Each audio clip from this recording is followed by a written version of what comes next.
How is it going, Bears fans? Welcome back to another episode of the Bear Down podcast, where we talk everything Bears every day of the week.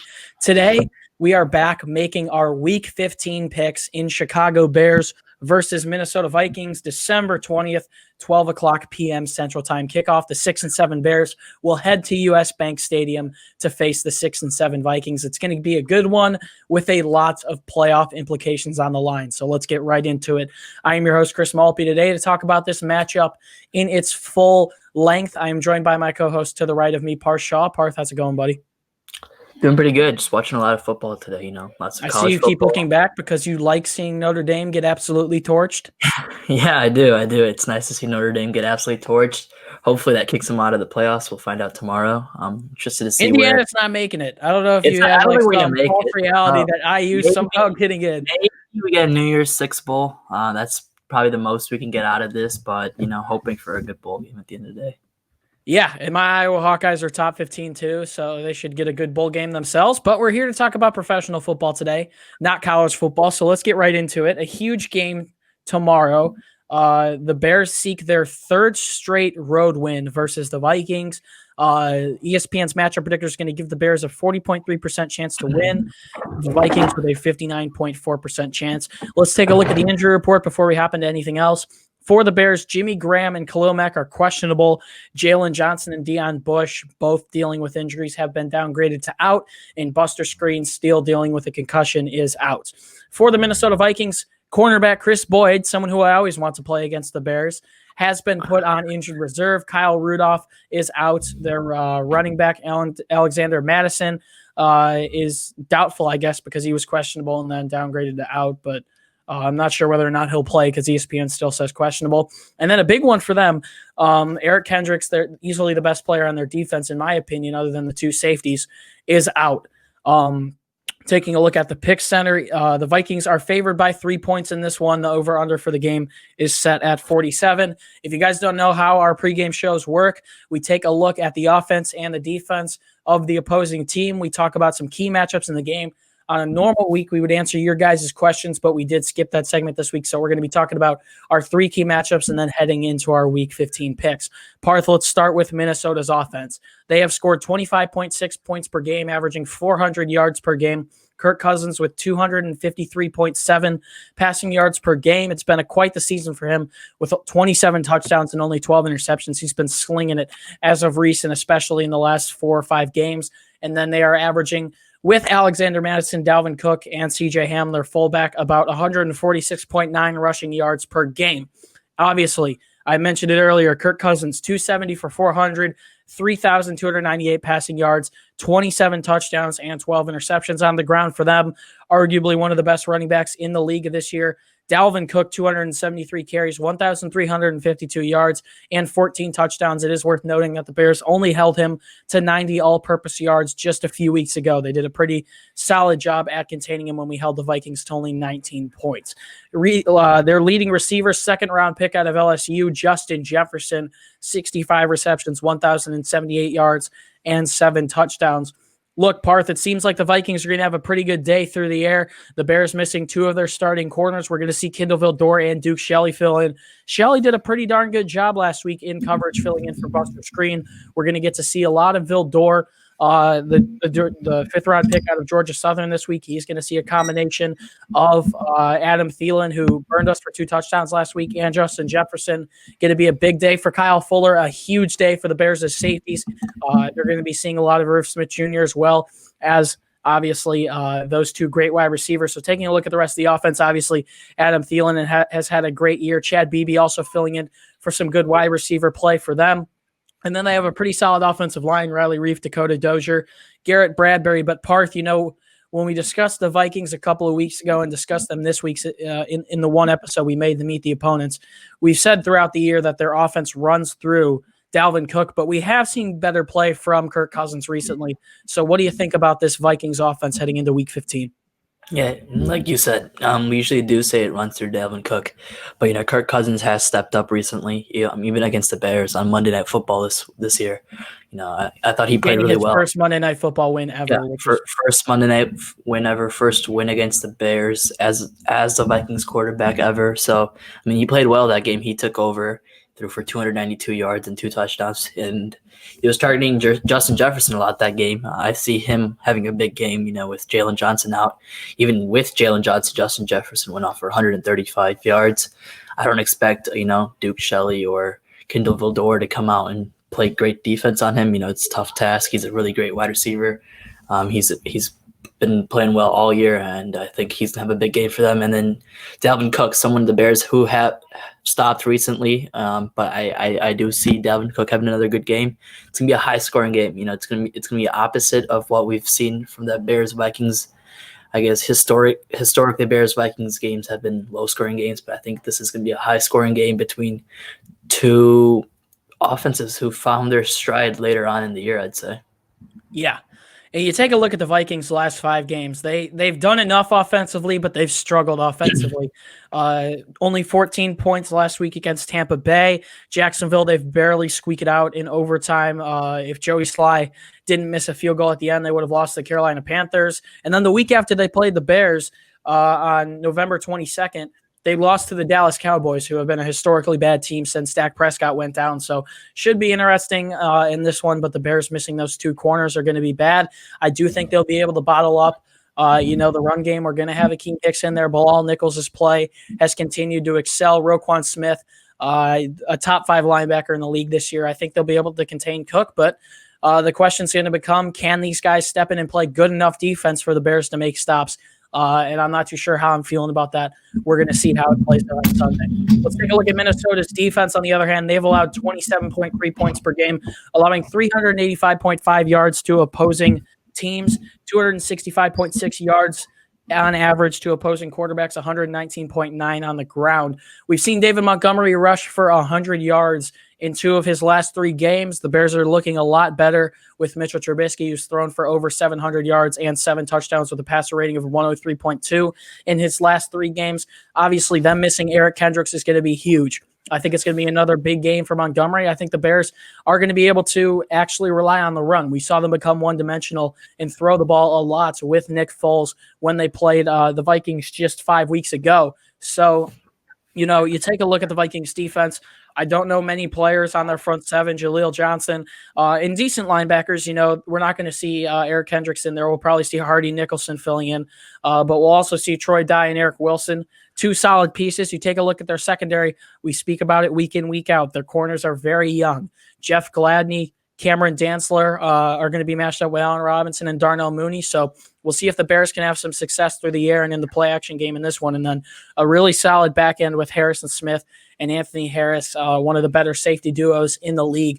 And there might be some bias there from me as well as Parth. But you can't say that it's not one of the best duos in the league. So Parth, Eric Kendricks going down is a really big loss for them. He's great in pass coverage. He's also great at stopping the run. I think he's become one of the better linebackers in the league throughout the last 2 or 3 years. But what do you think about this Vikings defense? Because I think personally, moving forward, it's going to be a really good unit. They have a lot of young pieces that still need to develop amongst that front 7 as well as on the back end. But what do you think about what they bring to the table? Yeah, and then don't forget about when they get Daniil Hunter back too. That this defense definitely has potential. They're young right now. I think they're developing as we go, especially the corners. But like you mentioned, the safeties are really good. Harrison Smith and Anthony Harris have been playing well for a very long time for them, and I think that you got to watch out for those 2 on the back end. Their corners, Jeff Gladney, I think he's getting better as the season's been going along. And then you mentioned Eric Kendricks being out. I think that means a big game coming up for David Montgomery and Cole Kmet. I think the Bears have to find their advantage with matching up Cole Kmet against linebackers. I think he's much bigger and faster than the average linebacker. And he can break tackles. We saw that last week on a couple of plays. So I think Cole Kmet needs to be lined up against linebackers. So I think and then we'll probably see David Montgomery go off again. I think he's becoming better and better as we go. The offensive line's been improving with Sam Mustipher involved. I think Mitch Trubisky also has helped spark up to the offense a little bit by saying what he wants to do. I think he personally himself said he wants to get Montgomery more involved, Cole more involved, and A-Rob more involved. And he's not wrong. If you get those three involved, I think your offense has a pretty good chance, as they're all three very special and talented players. Especially because whether or not Jimmy Graham plays, he's probably going to be banged up coming into this one. Questionable. I would hope that he plays. I feel like a majority of the time this year, when the Bears have listed players as questionable, they've been able to make it go. It was weird seeing Deion Bush and Jaylen Johnson downgraded because we haven't really seen that much this year. But, Eric Kendricks going down, it's going to open up an opportunity for the Bears to look for their tight ends. Obviously, you would assume that they might bring Anthony Harris or Harrison Smith down in the box to cover. But, with Kendricks going down, you can look a lot for Cole Kmet as well as Jimmy Graham. So let's head into our 3 key matchups. It's going to be 2 key matchups because obviously no Jaylen in this episode, but I'm going to go first, and it's pretty obvious for me. I mean, I'm sure Parth will talk about something else on the offensive side of the ball, but I'm going to go with David Montgomery. In his last 3 games, he's had 288 rushing yards, also 3 touchdowns, and over 5 yards per carry. And I think that's got to continue this week if the Bears want to have offensive success. We saw the run game start off this year pretty solid. Then we saw it peter out. We've seen it make a little bit of a reemergence here towards the end of the season. And I think you have to get Montgomery the ball. I said it earlier, the Vikings have been allowing 119 rushing yards per game to opponents. And, we haven't seen much out of Cordero Patterson. Lamar Miller was recently picked up by the Washington football team, so he's no longer here. David Montgomery is going to have to carry the load in this one. He's had success. Parth mentioned it. Mitch Trubisky wants to get him more involved. I think he was a little bit better of a pass catcher with Nick Foles, but he is a better rusher with Mitchell Trubisky if you pull out the stats. So David Montgomery is going to have to get involved in this one. He's going to have to pick up some chunk plays. It would be nice to see him break one loose for another long touchdown. Do I expect it to happen? No. But I think you can expect Montgomery to get more than 20 carries in this one. We only saw him get 11 carries last week against the Houston Texans, and a lot of people were complaining in the second half. He needed to get more involvement. He had 10.3 yards per carry because of the short amount of carries he had and the big amount of yards that he had on most of his carries. But you're going to have to get him involved in this one. You can't become one-dimensional. And that also includes, and I said it in Meet the Opponents, we never did 3 key matchups. The run game also includes getting Mitchell Trubisky out and going. Eric Kendricks is a pretty good linebacker in coverage. One thing that we didn't have with Foles that we have with Trubisky is his scrambling ability. We haven't seen it used a ton since he came back, but definitely keeping it going and keeping Minnesota guessing is going to be huge if you want to win this one. So my key matchup in this one is going to be getting the run game going primarily with David Montgomery, but also hopefully getting in a special package of plays for Mitchell Trubisky. So, Parth, if you are ready, I'm going to pass it back to you right now. You can agree with me, you can disagree with me, you can say something else, but what do you think is a key positional matchup that the Bears have to take advantage of this week? I'm going to go with stopping their wide receivers. I think the last time the Bears played them, we had a tough time. Like I said, I mentioned earlier, Justin Jefferson went off for 135 yards, 16.9 yard average. So he did that on 8 catches. Kyle Rudolph also had a big game. I'd expect Irv Smith to be plugged in a lot more this time around. I think he could have a big game on us. That's something the Bears definitely have to watch out for. And then watch out for Adam Thielen. He only had 4 catches for 43 yards against us last time. But those 4 catches, 2 of those were for touchdowns. He's been in the red zone threat all year, 12 touchdowns on the year. I think 3rd most for the wide receivers. So you got to watch out for him in the red zone. I think the Vikings do a really good job at scheming their wide receivers open, their tight ends as well. Irv Smith, I think, went over for 63 yards last week. He's definitely coming along in their offense like Cole Kmet has been for us, 2 second-round tight ends. And then I think just watch out for their wide receivers. Don't let Kirk Cousins get too comfortable. I think last time around we let him get too comfortable on us. The pass rush was non-existent. It was non-existent. Yeah, I think Khalil Mack needs to be shown up. Needs to show up. If he can play. Yeah, if I would assume he would. He's been questionable for basically every game this season. And, this is my last hope for Robert Quinn. Maybe, hopefully he can come in and do something, but I doubt that. But hopefully Akeem Hicks has a big game. He usually finds himself to have big games against the Vikings. So I think he could show up as well. That offense definitely is a little scary to play. I feel like I feel like I'm more scared of that offense from now on I wasn't before. Yeah, we didn't respect Kirk Cousins No, we did before, not. but Yeah. he was pretty comfortable, playing the Bears when they faced off, I believe in week 10. The Bears' defense is going to have to step up in this one. One thing we did learn this week earlier that we didn't really make a video on, which we probably should have. We were finishing up finals. This has been a weird week for us, finishing up everything up until Friday, but we're back now. We're back for good, and we're going to keep posting. But anyways, one thing that we did learn is that Robert Quinn's been dealing with some sort of a turf toe type of thing the entire season, and we've seen in film him having a little bit of trouble getting around the edge. They were saying that he wasn't able to get his foot up, but you know what? It's going to be Roquan Smith's another player that's going to have to show up big time in this game. We saw Roquan when we played the Vikings in week 10, 14 tackles, 1 sack, 3 tackles for a loss, and a QB hit. It's going to be huge that he steps up in this one if the Bears want to give themselves a chance to win. Khalil Mack also playing is going to be a huge part, so it's big that you mentioned that. So it's time to make our picks. Let's hop right into it. I'm going to start by making my pick. You take a look at the Bears' last 3 games.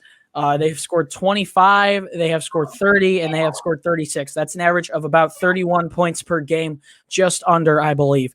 I think the Bears are going to be able to do that again this week. I think Mitchell Trubisky has given the team a little bit of a push down the stretch. Winning 2 in a row has been nice, and I think it's a good thing.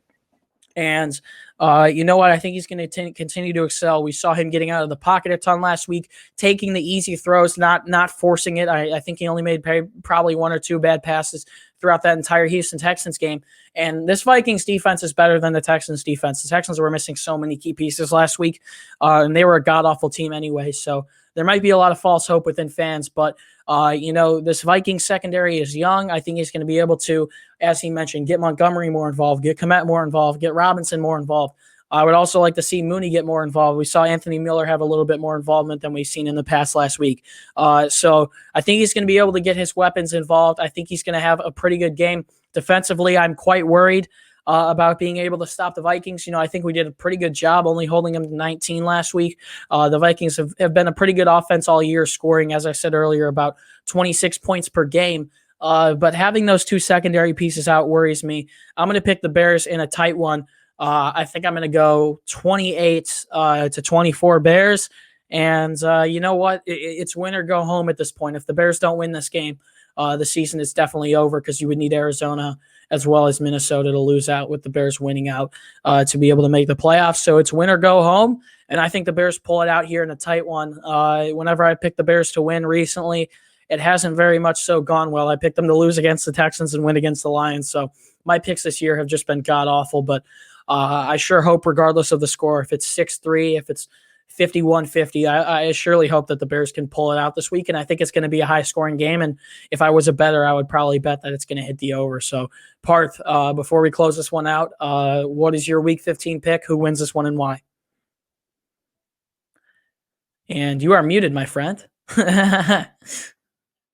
I'm going to go with the Bears 34-30. I think, like you said, it's going to be a high-scoring matchup. You got 64.